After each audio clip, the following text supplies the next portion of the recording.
بسم الله الرحمن الرحيم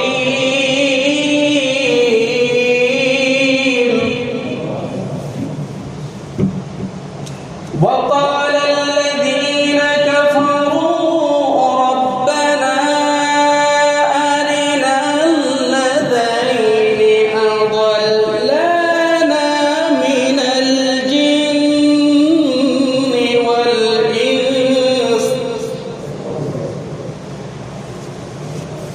الجن والإنس نجعلهما تحت أقدامنا ليكونا من الأسفلين.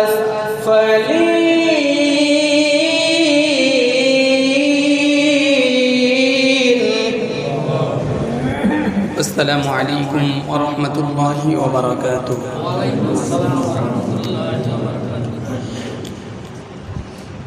إن الحمد لله الأكرم الذي خلق الإنسان وكرم وعلمه من البيان ما لم يعلم، فسبحان الذي لا يحصى امتنانه باللسان ولا بالقلم. نشهد أن لا إله إلا الله وحده لا شريك له، ونشهد أن سيدنا وسندنا وحبيبنا وطبيبنا وطبيب قلوبنا ومولانا محمدا عبده ورسوله الذي أرسله بالحق بشيرا ونذيرا وداعيا إلى الله بإذنه وسراجا وقمرا منيرا. أما بعد فقد قال الله تعالى في كلامه المجيد وفي فرقانه الحميد. قرون شكل زبر বলে أعوذ بالله من الشيطان الرجيم. بسم الله الرحمن الرحيم. يا أيها الذين آمنوا قوا أنفسكم وأهليكم نارا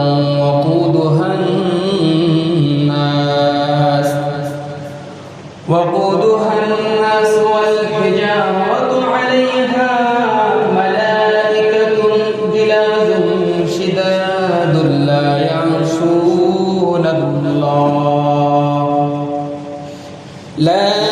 يعصون الله ما أمرهم ويفعلون ما يؤمرون. وعن أبي هريرة رضي الله تعالى عنه قال رسول الله صلى الله عليه وسلم كل مولود يولد على الفطرة فأبواه يهودانه أو ينصرانه أو يمجسانه. بارك الله لنا ولكم في القرآن العظيم ونفعنا وإياكم بالآيات والذكر الحكيم. أستغفر الله لي ولكم ولسائر المسلمين فاستغفروه فإنه هو الغفور الرحيم. وقال تعالى في شان حبيبه إن الله وملائكته يصلون على النبي يا أيها الذين آمنوا صلوا عليه وسلموا تسليما اللهم صل على محمد সবাই মোহাম্মদের সাথে বলে اللهم صل على محمد وعلى آل محمد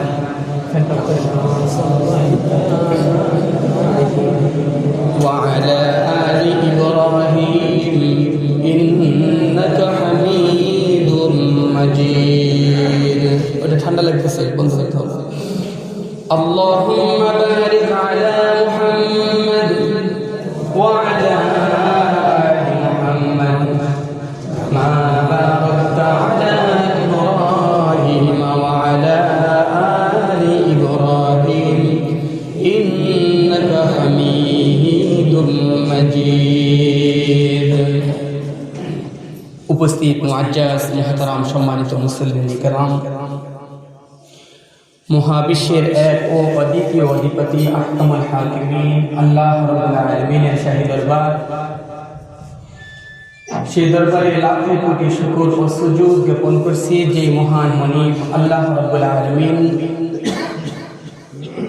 আমাকে আপনাকে সুস্থ রেখে হায়াতের জিন্দেগিতে হায়াতে তাওবিলা দান করে আল্লাহ পাকের পৃথিবীর বুকে সবচেয়ে পছন্দনীয় জায়গা জান্নাতের টুকরা বাগান মসজিদে গুরুত্বপূর্ণ কিছু নসিহত বলা এবং শোনার মতো তৌফিক এনায়েত করলেন। এর জন্য আমরা অন্তরস্থল থেকে কালিমাতুশ শুকর ইমানের আওয়াজকে বুলন্দ করে কোনো প্রকার কার্পণ্য এবং কৃপণতা না করে আকাশ বাতাসকে উজাড় করে সকলের সুউচ্চ আওয়াজে বলি আলহামদুলিল্লাহ। সুধীবৃন্দ সম্মানিত মুহতারাম হাজিরিন, আজকে আলোচ্য বিষয় হলো সন্তানের প্রতি মাতা পিতার হক। আমরা দীর্ঘ 5 জুমা আমরা আলোচনা শুনেছি পিতামাতার প্রতি সন্তানের কি কি দায়িত্ব, কি কি হক, খেদমত, সেবা ইত্যাদি বিষয়ে। আজকে আলোচনার বিষয়বস্তু হলো সন্তানের প্রতি পিতামাতার কি দায়িত্ব।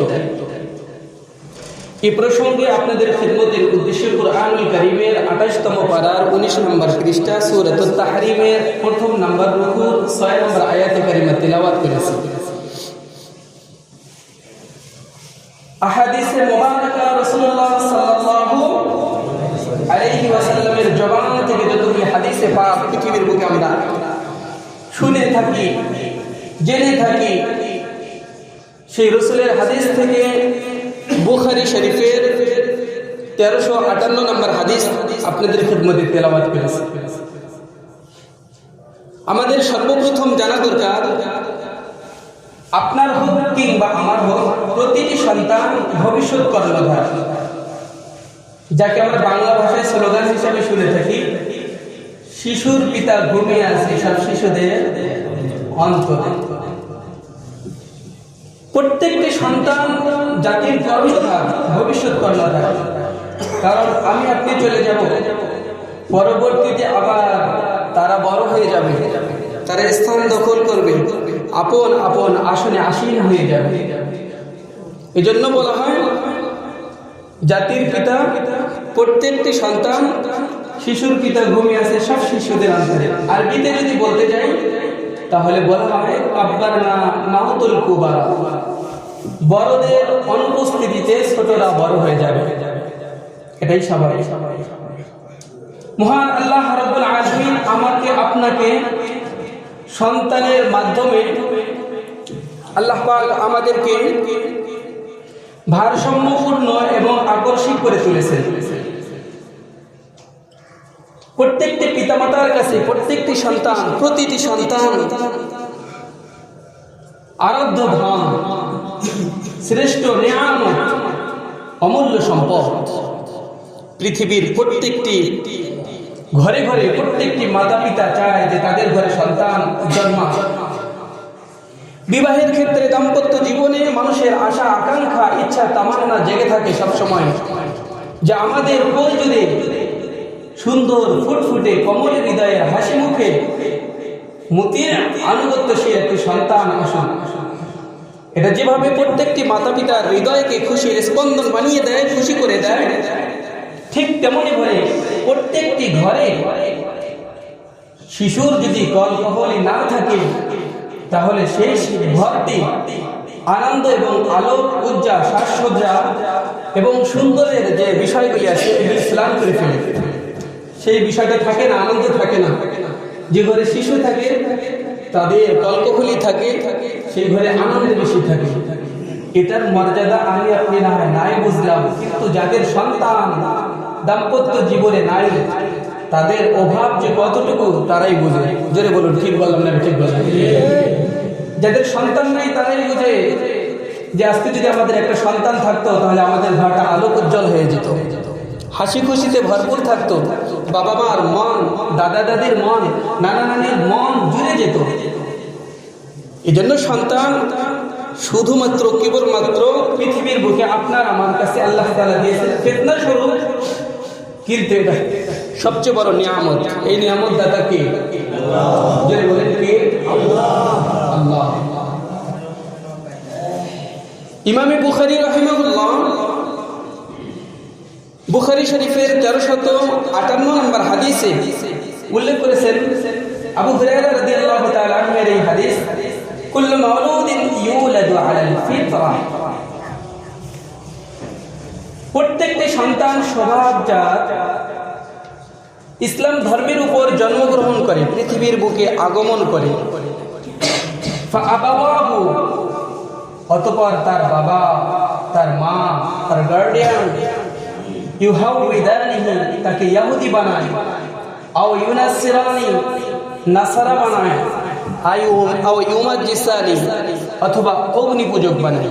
যেটা বলেছেন মুহাম্মদুর রাসূলুল্লাহ।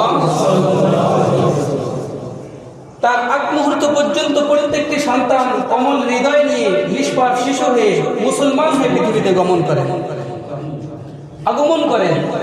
কিন্তু পরবর্তীতে তাকে যে শিক্ষায় শিক্ষিত করা হয়, সে দীক্ষায় দীক্ষিত করা হয়, সেভাবে সে লালিত পালিত হয়ে যায়। হযরতে আনাস রাদিয়াল্লাহু তাআলা মিশকাতুল মাসাবিহের 34 পৃষ্ঠায়, মিশকাতুল মাসাবিহ কিতাবের 34তম পৃষ্ঠায় এই হাদিসটি আছে। হযরত আনাস রাদিয়াল্লাহু তাআলা বলেন, তালাবুল ইলমি ফরিদাতুন আলা কুল্লি মুসলিম, প্রত্যেকটা মুসলমানের উপর দ্বীনি ইলম শিক্ষা করা কি ফরজ, শিখতেই হবে। সন্তান সন্ততি খেয়াল রাখবেন, এই সন্তান সন্ততি আমাদের কাছে আল্লাহ তাআলা আমানত দিয়েছেন, আর এই আমানতদারিতা রক্ষা করা ফরজ, তাদেরকে দ্বীনি শিক্ষা দেওয়া ফরজ। যদি না দেয় তাহলে আল্লাহ তাআলার কাছে তারা অভিযোগ অবশ্যই করবে।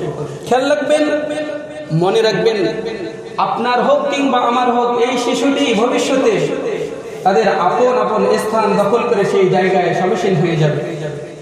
এরাই হবে হাফেজ, এরাই হবে মাওলানা, এরাই হবে কারি, এরাই হবে মুফতি, এরাই হবে মুহাদ্দিস, এরাই হবে মুফাসসির, এরাই হবে ফকিহ, এরাই হবে ইমাম, এরাই হবে খতিব, এরাই হবে মুয়াজ্জিন, এরাই হবে ডাক্তার, এরাই হবে কর্নেল, এরাই হবে মেজর জেনারেল, এরাই হবে পুলিশ অফিসার, এরাই হবে চেয়ারম্যান মেম্বার এমপি, এরাই হবে ডাক্তার, এরাই হবে কবি, এরাই হবে সাহিত্যিক, এরাই হবে দার্শনিক, এরাই হবে বৈজ্ঞানিক। জোরে বলুন, কথা ঠিক না বেঠিক?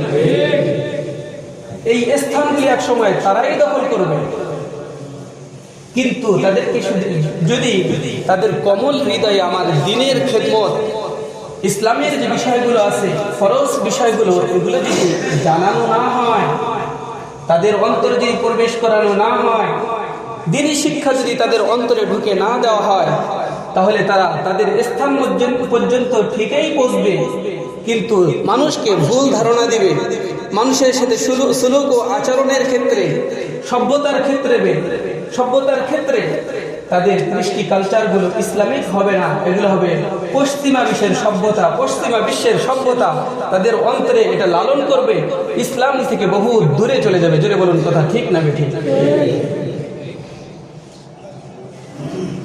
খেয়াল রাখবেন, প্রত্যেকটি সন্তান তাদের যখন পৃথিবীতে আসে তাদের অন্তরগুলি কোমল থাকে, নরম থাকে। আমরা মাটি দ্বারা যখন পাতিল তৈরি করি, কুমার যারা, তারা সেই নরম মাটিটাকে যেভাবে ইচ্ছা, যেদিকে ইচ্ছা সেদিকে মডেল করতে পারে। আপনার সন্তানটাও আল্লাহ তাআলা এভাবে পৃথিবীতে পাঠিয়েছেন, সন্তানটিকে যখন যেভাবে ঘুরাবেন, মায়ের কাছে মার স্বভাব যদি ভালো হয়, বাবার স্বভাব যদি ভালো হয়, তাহলে অবশ্যই আশা করা যায় সেই সন্তানটি তার বাবা মার চরিত্রে, বাবা মার আদর্শে আদর্শিত হবে। জোরে বলুন কথা ঠিক না বেঠিক? এজন্য বাবা মা ঠিক হওয়া দরকার। কারণ হলো, যদি তাদেরকে আমরা সেই দ্বীনি শিক্ষা দিতে না পারি, কাল কিয়ামতের ময়দানে তারা অভিযোগ করবে। আসুন আল্লাহ পাক কোরআনুল কারীমে কি বলেছেন তাদের সম্পর্কে। وقال الذين كفروا কিয়ামতের ময়দানে এই সন্তানগুলি হাজির হবে কি হবে না বলুন? আপনি আমি শুধু না, কিয়ামতের পূর্ব লগ্নে পৃথিবীর শুরু থেকে নিয়ে যত মানুষ পৃথিবীতে আসবে সকলেই কাল কিয়ামতের ময়দানে উপস্থিত হয়ে যাবে। এজন্য তো ময়দানে মাহাশর বলা হয়, উপস্থিতির দিন। তখন তারা অভিযোগ করবে, আল্লাহ আমরা তো আমাদেরকে দেখিয়ে দিন, আজকে জান্নাত থেকে বিমুখ করে আমাদেরকে কি জন্য তুমি জাহান্নামে পাঠাচ্ছ? তাদেরকে একটু পরিচয় করিয়ে দিন তো, রব্বানা আরিনাল লাদাইনি আযাল্লানা, যারা আমাদেরকে পথভ্রষ্ট করে দিয়েছে, আমাদের কমল হৃদয়ে আমাদের ইসলামের বিষয়গুলি জানায়নি, শিক্ষা দীক্ষা দেয়নি, আমাদেরকে আদব শিক্ষা দেয়নি, তাদেরকে একটু দেখিয়ে দিন তো। মিনাল জিন্নি ওয়াল ইনস, জিন বলতে এখানে ইনসান, মানুষ বলতে ইনসান, আর জিন বলতে শয়তান মারদুদ, বিতাড়িত শয়তান। তাদেরকে আমাদেরকে দেখিয়ে দিন, মিনাল জিন্নি ওয়াল ইনস নাজআলহুমা তাহতা আকদামিনা, আমরা আমাদের পায়ে দ্বারা তাদেরকে পদধূলিত করব, নিষ্পেষিত করব। আকদামিনা লিয়াকুনা মিনাল আসফালিন, যাতে করে তাদের অপদস্থের চূড়ান্ত পর্যায়ে তারা পৌঁছে যায়। কারণ একজন দুইজন নয়, লক্ষাধিক মানুষ, কোটি কোটি মানুষ, শুরু থেকে শেষ পর্যন্ত যত মানুষ, তাদের সামনে যখন আমাদের পদদলিত, অপমানিত এই অবস্থাগুলি দেখবে, তখন তারা অবশ্যই অপমর্যাদার চূড়ান্ত পর্যায়ে পৌঁছে যাবে। জোরে জোরে বলুন নাউযুবিল্লাহ। আল্লাহ রাব্বুল আলামিন পৃথিবীতে আমাকে আপনাকে যে সন্তান দিয়েছেন, এটা হলো ফিতনা। দুটি জিনিস ফিতনার কথা বলা হয়েছে। সূরাতুত তাগাবুন 28তম পারা 16 নম্বর পৃষ্ঠা 15 নম্বর আয়াতে বলেছেন, ইন্নামা আমওয়ালুকুম ওয়া আওলাদুকুম ফিতনা। পৃথিবীর মানুষের জন্য দুটি ফিতনা, পরীক্ষা। একটি হলো সন্তান সন্ততি, আরেকটি হলো সম্পদ। এই দুইটির ক্ষতিতে মানুষ যতটুকু পরিশান হয়ে যায়, গমগীন হয়ে যায়, দিশেহারা হয়ে যায়, অন্য কোনো কিছুতে ততটুকু পরিশান হয় না। কিন্তু সন্তানের কোনো কিছু হলে বাবা মা দিশে থাকে না, দিশেহারা হয়ে যায়, আত্মহারা হয়ে যায়, পাগলপাড়া হয়ে যায়। কারণ আল্লাহ তাআলাই বলে দিয়েছেন তারা হলো ফিতনা, পরীক্ষার বস্তু। সুতরাং সন্তানকে পেয়ে তোমরা আল্লাহ তাআলা থেকে গাফিল হইও না, সম্পদকে পেয়ে তোমরা আল্লাহ তাআলা থেকে উদাস হইও না, আল্লাহ তাআলা থেকে দূরে সরে যেও না। আল্লাহু ইনদাহু আজরুন আযীম, বলা হয়েছে যে তোমরা যদি এই বিষয়গুলি ঠিক রেখে আল্লাহ তাআলার ইবাদতে মনোনিবেশ করতে পারো, তাহলে আল্লাহ রাব্বুল আলামিন তোমাদের জন্য রয়েছে আল্লাহ তাআলার কাছে বিশাল পুরস্কার। জোরে জোরে বলুন সুবহানাল্লাহ।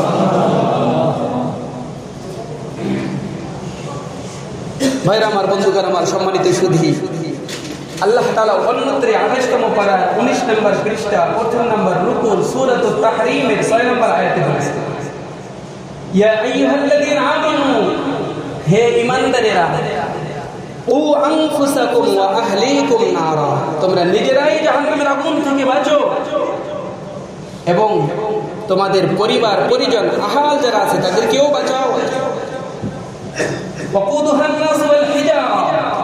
কারণ জাহান্নামের ইন্ধন লাকড়ি হবে মানুষ এবং পাথর। জোরে জোরে বলুন নাউযুবিল্লাহ। আলাইহা মালাইকাতুন গিলাস, সেখানে থাকবে প্রহরী ফেরেশতারা, পাহারাদার ফেরেশতারা। শিদাদুল্লাহ ইয়াসুরুল্লাহ মা আমারহুম ওয়া ইয়াফআলুনা মা ইউমারুন, তাদের অন্তর হবে কঠোর, পাষাণ হৃদয়ের, তারা মানুষের কথা শুনবে না, মানুষের আত্মচিৎকার শুনবে না, মানুষের চোখের পানির দিকে তাকাবে না, শুধু তারা আল্লাহ রাব্বুল আলামিন কি বলেছেন, ওয়া ইয়াফআলুনা মা ইউমারুন, রব যা বলবেন তাকে বাস্তবায়ন করার জন্য তারা নিগুড়ভাবে দায়িত্ব পালন করবে। সেই সমস্ত ফেরেশতাদেরকে জাহান্নামের ফেরেশতা, জাহান্নামের প্রহরী বানিয়ে রেখেছেন। তিনি কে? মহান আল্লাহ তাআলা। এজন্য বলেছেন যে তোমরা নিজেরা জাহান্নামের আগুন থেকে বাঁচো এবং তোমার পরিবার পরিজন। তাফসীরে কুরতুবীতে এই কথাটা উল্লেখ করেছেন যে আহলিকুম, এই আয়াতটা যখন নাজিল হয় 19 নম্বর পৃষ্ঠা 28 নম্বর পারা সূরাতুত তাহরীম, প্রথম নম্বর রুকু 6 নম্বর আয়াত, পৃষ্ঠার শেষে যখন এই আয়াত নাজিল হয় তখন রাসূল সাল্লাল্লাহু আলাইহি সাল্লামকে হযরত ওমর ফারুক রাদিয়াল্লাহু তাআলা বললেন, আল্লাহর রাসূল, আমরা তো নিজেরাই জাহান্নাম থেকে বাঁচতে পারি, এটা তো আমাদের বিষয়, আমার যে পরিবার পরিজন তাদেরকে কিভাবে বাঁচাবো? মুহাম্মদ সাল্লাল্লাহু আলাইহি ওয়াসাল্লাম বললেন যে তোমরা তাদেরকে আল্লাহ তাআলা যেই সমস্ত কাজগুলি করার জন্য নির্দেশ দিয়েছেন সেই কাজগুলি করার জন্য তোমরাও নির্দেশ দাও। যেমন 5 ওয়াক্ত নামাজ পড়ার জন্য হুকুম দিয়েছেন কে? আর যারা বলুন না কে?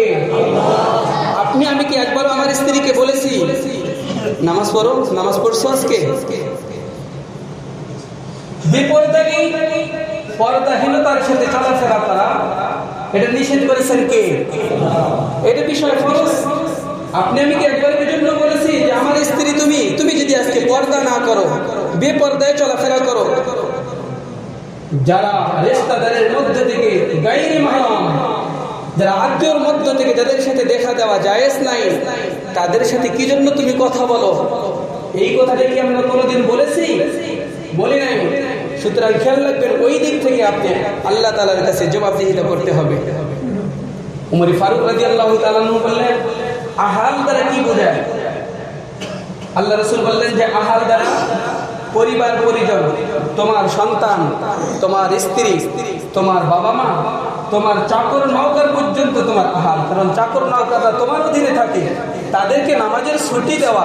আজকে আপনি গার্মেন্টস মালিক হয়েছেন, ফ্যাক্টরির মালিক হয়েছেন, আপনি কলকারখানার মালিক হয়েছেন, শ্রমিক অনেকে কাজ করে, যখন বলে যে নামাজ পড়তে যাব, তখন এই শ্রমিকদেরকে কাজে নেওয়া হয় না যে নামাজের কথা বলে সে 2-1 ঘন্টা কাটিয়ে দেবে। আসলে উচিত হলো এই সমস্ত নামাজি মানুষদেরকে দিয়েই কাজ করা, তাহলে কাজের মধ্যে কি হবে? বরকত হবে, কল্যাণ হবে। আর আপনিও একটা সওয়াবের অংশ পেয়ে গেলেন, হিচ্ছা পেয়ে গেলেন যে আল্লাহ রাব্বুল আলামিন এই বান্দা আমার অধীনে কাজ করার পরেও তাকে নামাজের সুযোগ করে দিয়েছেন। জোরে জোরে বলুন না মারহাবা। এরকম চিন্তা চেতনা আমাদের অন্তরে লালন করবো তো ইনশাআল্লাহ? চিন্তা চেতনা লালন করবো। সুধীবৃন্দ, সম্মানিত মুহতারাম হাজিরিন, এই জন্য পরিবার পরিজন তাদেরকেও, সন্তান সন্ততি তাদেরকে দ্বীনের শিক্ষা দিতে হবে। হযরত উসমান রাদিয়াল্লাহু তাআলা আনহু বলেন, খায়রুকুম মান তাআল্লামাল কুরআন ওয়া আল্লামা, তোমাদের মধ্যে শ্রেষ্ঠ ওই ব্যক্তি যে ব্যক্তি কুরআনুল কারীম শিক্ষা করে এবং অপরকে শিক্ষা দেয়। রাসূল সাল্লাল্লাহু আলাইহি ওয়াসাল্লামের এই হাদিসটি থেকে আপনারা কতটুকু উপলব্ধি করতে পারলেন? ডক্টরেট ডিগ্রি কারে, ডক্টরেট হয়ে গেছে, ডক্টর হয়ে গেছে, ইঞ্জিনিয়ার হয়ে গেছে, প্রকৌশলী হয়ে গেছে, প্রফেসর হয়ে গেছে, মাস্টার হয়ে গেছে, ইঞ্জিনিয়ার হয়ে গেছে, বাণিজ্যিক ক্ষেত্রে তার সুনাম সুখ্যাতি চতুর্দিকে ছড়িয়ে পড়েছে, কবি সাহিত্যিক দার্শনিক হয়ে গেছে, বিজ্ঞান হয়ে গেছে, বিজ্ঞানী হয়ে গেছে। কিন্তু রাসূল সাল্লাল্লাহু আলাইহি ওয়াসাল্লাম তাকে শ্রেষ্ঠ বলেননি যারা কোরআন শরীফ পড়তে জানে এবং মানুষকে শিখায়, তাদেরকে রাসূল সাল্লাল্লাহু আলাইহি ওয়াসাল্লাম পৃথিবীর মধ্যে যত মানুষ আছে তাদের থেকে শ্রেষ্ঠ শ্রেষ্ঠ মানুষগুলি হিসেবে ঘোষণা করছে। জোরে জোরে বলুন সুবহানাল্লাহ। এই জন্য মনে করবেন যে আপনি প্রত্যেকটা মানুষকে কোরআনুল কারীমের শিক্ষায় শিক্ষিত হওয়া উচিত কিনা জোরে বলুন। আল্লাহ তাআলা আমাদের সকলকে কোরআনুল কারীমের শিক্ষায় শিক্ষিত হওয়ার তৌফিক দান করেন, বলেন আমিন। এটা কোনো কঠিন ব্যাপার না। আমি আজ থেকে নিয়ে 3 মাস আগে জুমার বয়ানে বলেছিলাম যে এটা শিক্ষা ফরজ, যদি না শিখে থাকি কাল কিয়ামতের ময়দানে অন্ধ হতে হবে। আলহামদুলিল্লাহ 3 মাসের কোর্স দিয়েছি। এই গত মাসের 25 তারিখে 10 থেকে 12 জন মুরব্বীর হাতে কোরআনুল কারীমের সবক তুলে দিয়েছি। আলহামদুলিল্লাহ বলেন। বিশুদ্ধভাবে তারা কোরআন শরীফ তেলাওয়াত করতে পারে। আরো কিছু মানুষ আছেন যারা তেলাওয়াত করতে পারে না, তারা শিখতেছে, অবশ্যই তারাও ধরতে পারবে যদি চেষ্টা অব্যাহত রাখে। এটা অসম্ভব কিছুই না এই মুরব্বীদের জবান থেকে কোরআনুল কারীম তেলাওয়াত।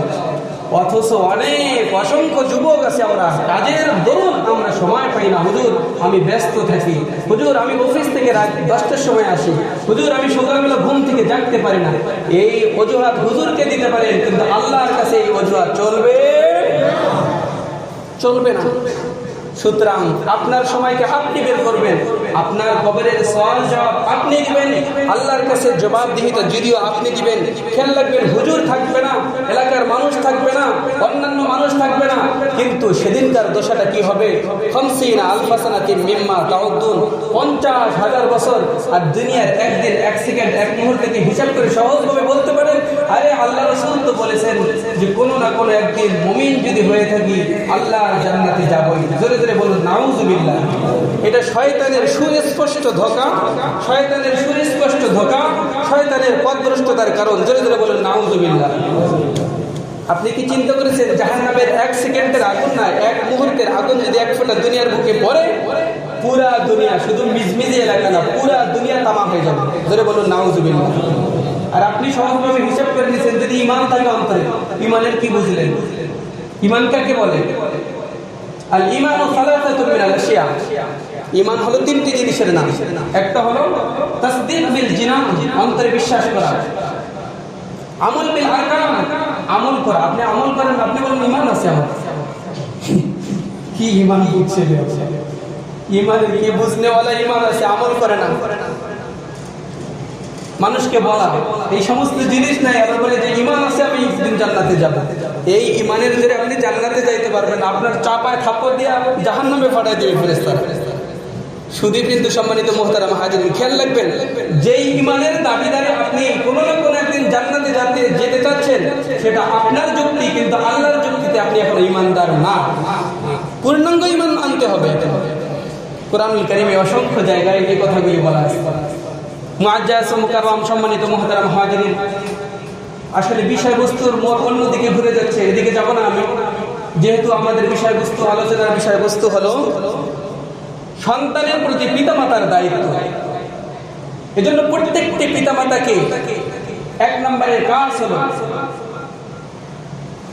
সন্তান যেমন পিতামাতার খেদমত করবে, সেবা করবে, কথা শুনবে, আদব মেনে চলবে। এটা যেমন সন্তানের দায়িত্ব, পিতামাতারও এমন অনেক দায়িত্ব আছে, সন্তানের প্রতি হক রয়েছে।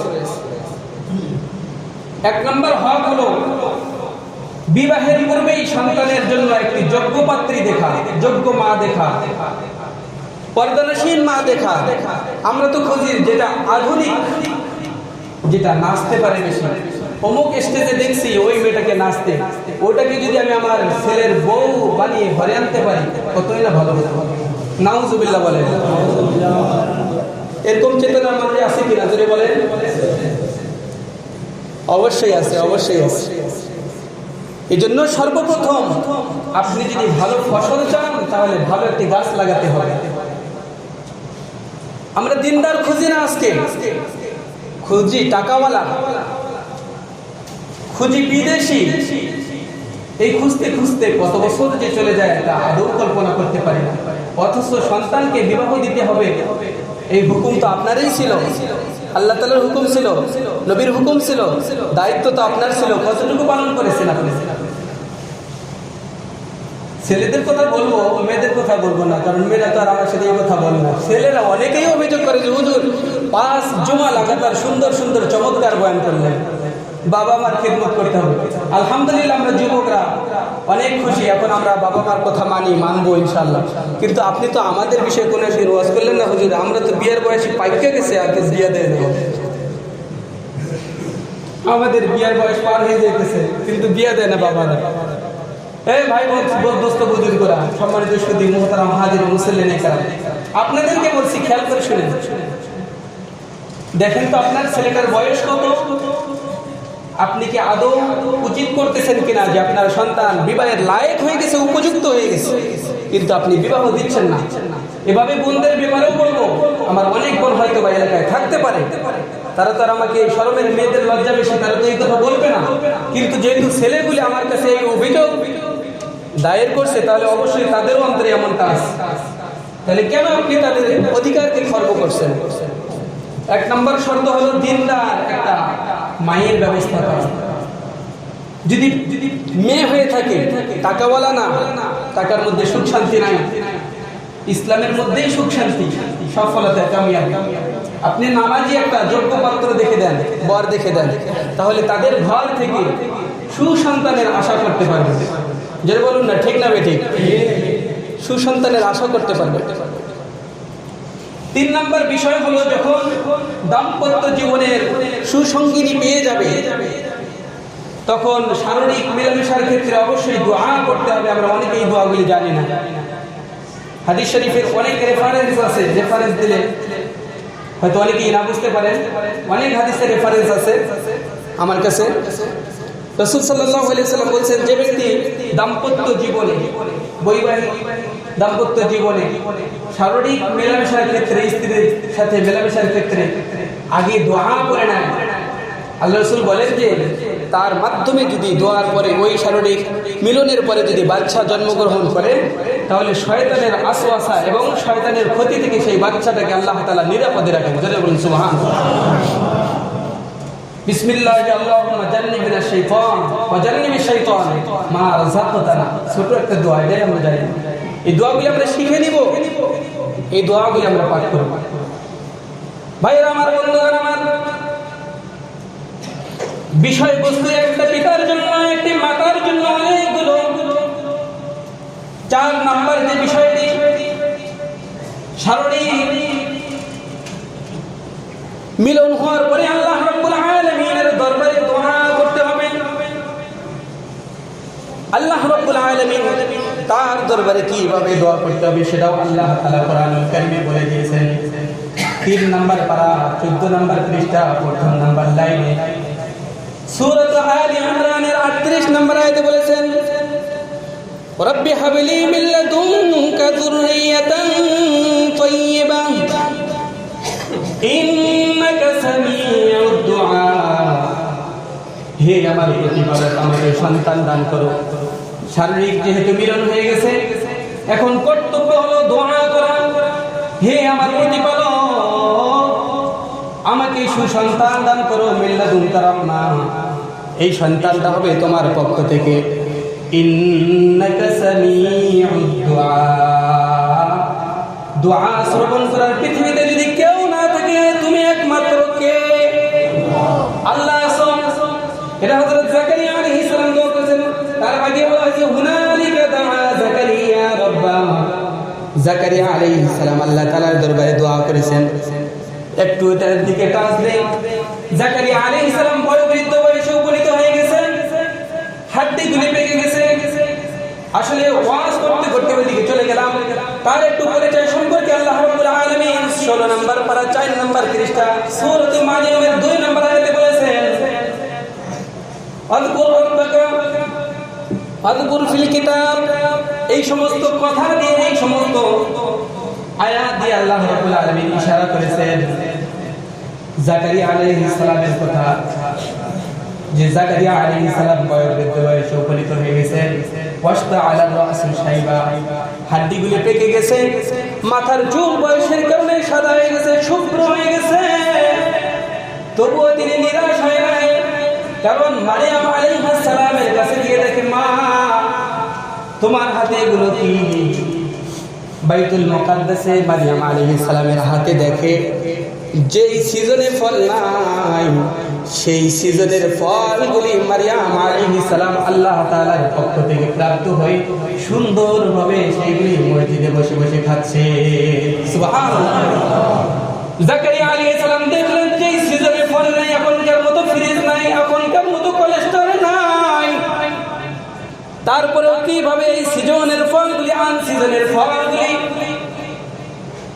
আমার বাস্তি মারিয়াম আলাইহিস সালাম খাচ্ছে। অবশ্যই জিজ্ঞাসা করার পরে বলল, এটি কার পক্ষ থেকে? বলুন, আল্লাহর পক্ষ থেকে।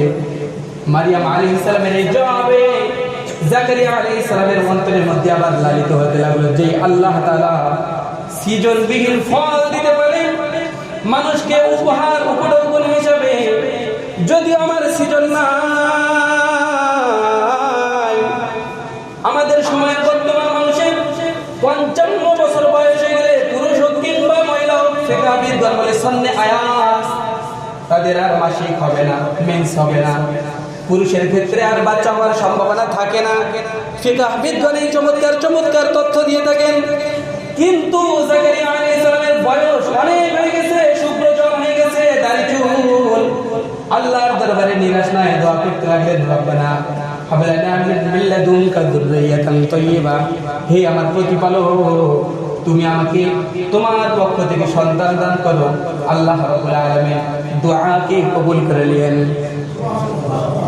জোরে বলেন সুবহানাল্লাহ। আল্লাহ রাব্বুল আলামিন জাকারিয়াকে ডাক দিয়ে বললেন, জাকারিয়া, ইয়া জাকারিয়া, ইন্না নুবাশশিরুকা বিগুলামিন ইসমুহু ইয়াহইয়া। হে জাকারিয়া, তোমাকে আমি একটা সুসংবাদ দান করি। শুধু সন্তানে নয়, তোমাকে সন্তান দান করলাম। সন্তানের নাম কি হবে সেটা পর্যন্ত আমি আল্লাহ তাআলা বলে দিলাম। নাম কি? ইয়াহইয়া। লাম নাজআল লাহু মিন ক্বাবলু সামিয়্যা। হে জাকারিয়া, শুনে রাখো, এমন একটি আনকমন নাম দিলাম তোমার সন্তানের, যেই নামটি ইতিপূর্বে পৃথিবীর বুকে কেউ রাখে নাই। সেই নামটি হলো ইয়াহইয়া। তোমাকে সন্তান দান করলাম, আনসিজনে তোমার ভিতরে একটা সন্তান দিয়ে তার নাম রেখে দিলাম ইয়াহইয়া। সুবহানাল্লাহ। ভাইরা আমার, বন্ধুরা আমার, পিতামাতার দায়িত্ব কর্তব্য সম্পর্কে বলতেছিলাম। দোয়া করতে হবে আল্লাহ তাআলার কাছে। দোয়া আরো শিখাই দিয়েছেন আল্লাহ রাব্বুল আলামিন। 13 নম্বর পারা 19 নম্বর পৃষ্ঠা সূরা ইব্রাহিমের 40 নম্বর আয়াতে আল্লাহ তাআলা বলেছেন, রব্বি জাআলনি মুকিমাস সালাতি ওয়া মিন যুররিয়্যাতি রব্বানা ওয়া তাকাব্বাল দুআ। রব্বি জাআলনি মুকিমাস সালাত। হে আমার প্রতিপালক, তুমি আমাকে নামাজি বানায় নিও। ওয়া মিন যুররিয়্যাতি, আমার সন্তান সন্ততি যারা থাকবে তাদেরকেও নামাজি বানায় নিও। রব্বানা ওয়া তাকাব্বাল দুআ। হে আমার প্রতিপালক, আমাদের দোয়াগুলোকে তুমি কবুল করে নিও। বলুন না দোয়া কবুল। আল্লাহ রাব্বুল আলামিনের আল্লাহ তাআলার কাছে যদি দোয়া করে, এই জবাব এবং মুজিবাস সাগিরিন বান্দার দোয়ার সারাদানকারী তিনি কে? আরো জোরে বলুন না, তিনি কে? আল্লাহ রাব্বুল আলামিন। শুনুন, আল্লাহ রাব্বুল আলামিন 19তম পারা 4 নম্বর পৃষ্ঠা সূরাতুল ফুরকানের 74 নম্বর আয়াতে আরো বলেছেন, রব্বানা হাব লানা মিন আজওয়াজিনা ওয়া যুররিয়াতিনা কুররাতা আ'য়ুন ওয়াজআলনা লিল মুত্তাকিনা ইমামা। আল্লাহ রাব্বুল আলামিন এখানে দোয়া শিখাই দিয়েছেন। স্বামী স্ত্রী তাদের শারীরিক সম্পর্কের পরে দোয়া করবে, রব্বানা হাব লানা, হে আমাদের প্রতিপালক, আমাদেরকে দান করো, মিন আজওয়াজিনা ওয়া যুররিয়াতিনা কুররাতা আ'য়ুন। যদি স্বামী হয়, স্ত্রীর পক্ষ থেকে এবং সন্তানের পক্ষ থেকে চক্ষুর শীতলতা তুমি আমাদেরকে দান করো। আজওয়াজিনা ওয়া যুররিয়াতিনা কুররাতা আ'য়ুন ওয়াজআলনা লিল মুত্তাকিনা ইমামা। আর আমাদেরকে এমন শিষ্টাচার সভ্যতা শিখাই দিও, এমন ভাবে চলাফেরার তৌফিক দিও আল্লাহ, যেভাবে চললে মুত্তাকিরা আমাদেরকে ফলো করবে, আমাদেরকে স্মরণ করবে, আমাদের মতো চলার চেষ্টা করবে, সেরূপ বানিয়ে দিও। এই দোয়া করেছেন। দোয়ার সারাদানকারী কে? ভাইরা আমার, বন্ধুরা আমার, আরো দোয়া করেছেন আল্লাহ রাব্বুল আলামিন। 23তম পারা সূরাতুস সাফফাত 8 নম্বর পারার 100 নম্বর আয়াতে বলেছেন, রব্বি হাবলি মিনাস সালিহিন। হে আমার প্রতিপালক, আমাদের যেহেতু শারীরিক সম্পর্ক হয়ে গেছে, সুতরাং আমাদেরকে সন্তান দান করো। এমন একটা সন্তান দান করো মিনাস সালিহিন, যেই সমস্ত বান্দারা নেককার বুজুর্গ, এই সমস্ত সন্তানদের মধ্যে থেকে আমাদেরকে তুমি সন্তান দান করো। সুবহানাল্লাহ। এই জন্য এই সমস্ত দোয়া করতে হবে। আরেকটি বিষয় হলো, যখন সন্তান গর্ভে থাকবে তখন মাদের জন্য উচিত হলো ভারী কোনো কাজ করবে না, বাবাদের জন্য উচিত হলো ভালো ভালো রোজগার করবে, হালাল জিনিস, যে জিনিসগুলি খেলে বাচ্চা সুন্দর হয়, সুঠাম দেহের অধিকারী হয়, সেই সমস্ত হালাল জিনিস উপার্জন করবে। সুদের মাধ্যমে নয়, ঘুষের মাধ্যমে নয়, দুর্নীতি আর চাঁদাবাজির মাধ্যমে নয়। এই শিক্ষা ইসলাম দেয়নি। ইসলাম বলেছে হালাল খাবার দ্বারা উপার্জন করে স্ত্রীকে খাওয়াতে হবে। আর স্ত্রীরা ঘরে বসে বসে পেটের মধ্যে গর্ভ থাকা অবস্থায় আল্লাহ রাব্বুল আলামিনের জিকির, আজকার, তাসবিহ, তাহলিল, কুরআনুল কারীম বেশি বেশি তেলাওয়াত করবে। দুঃখজনক হলেও বাস্তব সত্য, পেটের মধ্যে গর্ভবতী অবস্থায় বর্তমান মারা এই সমস্ত আমল করে। টিকটক ভিডিও বানায়, টিকটক ভিডিও, কি ভিডিও বানায়? টিকটক ভিডিও বানায়। তারা দেখে টিভি, তারা দেখে ভিসিআর, তারা দেখে সিডি। কারণ তাদের জন্য তারা দায়ী না, তাদের জন্য আমি আপনি পুরুষ নামক কলঙ্করা দায়ী। কারণ তাদেরকে এই টিভি দেখা, তাদের হাতে অ্যান্ড্রয়েড ফোন তুলে দেওয়া, তাদের কাছে ইন্টারনেটের সংযোগ তুলে দেওয়া, মান্থলি ওয়াইফাই কানেকশন দেওয়া, আর তাদের বিল দিয়ে তাদেরকে এই অসভ্যতার শিক্ষা দেওয়া, অসভ্য বানানো, এটা সম্পূর্ণ দায়ী আমি আপনি। জোরে বলুন কথা ঠিক না বেঠিক? প্রত্যেকটা বাড়িতে ওয়াইফাই কানেকশন, টিভি রেখে দিচ্ছেন, বড় বড় ওয়ালপেপার, বড় বড়, ওটার নাম দিলে কি বলে, এই টিভি রেখে দিচ্ছেন। আর দোয়া করবেন যে এই তেঁতুল রেখে তুমি যে খাবো না, মাছ খোলা রেখে বিড়ালকে স্বীকার করবেন যে বিড়াল তুমি খাইও না। এই বড় বড় টিভির ব্যবস্থা করে দিয়ে ওয়াশ করবেন যে বিবি তুমি খবরদার ওই ডিশ এন্টিনিয়ার কাছে যাইও না, বড় বড় ডিশ এন্টিনিয়ার টিভি এগুলি দেখিও না, চালু করিও না, তাহলে কিন্তু হবে না। এগুলি অবশ্যই খেয়াল রাখবেন। জাকাতের বিধানের ক্ষেত্রে যদি আপনার বাসায় টিভি থাকে, বলবেন না যে হুজুর আমি তো ঋণী আছি। আরে ঋণী কি? আপনার যেই জিনিসগুলি প্রয়োজন নাই, অজুহাত নাই, জরুরত নাই, সেই সমস্ত জিনিসের ক্ষেত্রে আপনাকে জাকাত দিতে হবে। সুতরাং টিভিটা যদি থাকে যেটা আপনার প্রয়োজনের বাহিরে, এটার হিসাব টাকা নিসাবের মধ্যে ঢুকাইয়ে আপনার জাকাত দিতে হবে। যেটা বলুন কথা ঠিক না বেঠিক? এই সমস্ত বিষয় আমরা খেয়াল করি না ভাইরা আমার, বন্ধুগণ আমার।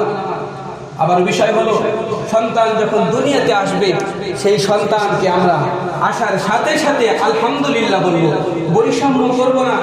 মেয়ে যদি হয় তাহলে মনটা খারাপ না খুশি? খারাপ হয়ে যাবে। মেয়ে হয়েছে, আরে একটা কন্যা সন্তান আপনার জন্য একটি জান্নাত। জোরে বলেন না, জোরে বলেন না। যদি আপনি ছেলে সন্তানের আগমনে আত্মহারা হয়ে খুশিতে মিষ্টি বিলান, কন্যা সন্তানের আগমনে যদি মনটা খারাপ করেন, তাহলে খেয়াল রাখবেন সন্তানের যে বৈষম্য করলেন, তাদের হককে আপনি নষ্ট করলেন। যখনই আসবে সন্তান পেয়েছেন, সাথে সাথে আলহামদুলিল্লাহ বলবেন। কি বলবেন? যাদের সন্তান নাই তারাই বুঝে সন্তানের কতটুকু কদর। সন্তান আসার পরে আলহামদুলিল্লাহ বলবেন। এবং আরেকটি কাজ হলো, তারা দুনিয়াতে আসার সাথে সাথে আজান দেওয়া। বর্তমান যেহেতু একটা ফ্যাশন হয়ে গেছে যে ওটা কি বলে, সিজার করা, আসলে এটা ডাক্তারদের ক্ষেত্রে একটা বাণিজ্যিক বিষয়ে পরিণত হয়ে গেছে।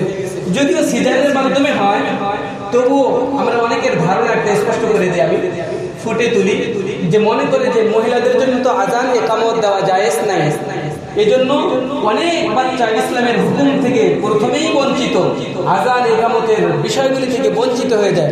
এটা না, মা বোনদেরকেও বলবো ভালোভাবে খেয়াল রাখবেন। যদি কোনো জায়গায় সিজারও হয় মেডিকেলে কিংবা ক্লিনিকে, সেখানে মেয়েরা যদি থাকে পাশে, মা হোক কিংবা নানি দাদি চাচি হোক, তারা পর্যন্ত ডান কানে কি, বাম কানে একামত, ছেলে হোক কিংবা মেয়ে হোক, আস্তে আস্তে দিতে হবে। আজানের বাক্যগুলি শিখায়, আজানের বাক্যগুলি তাদের কানে শুনে দিতে হবে।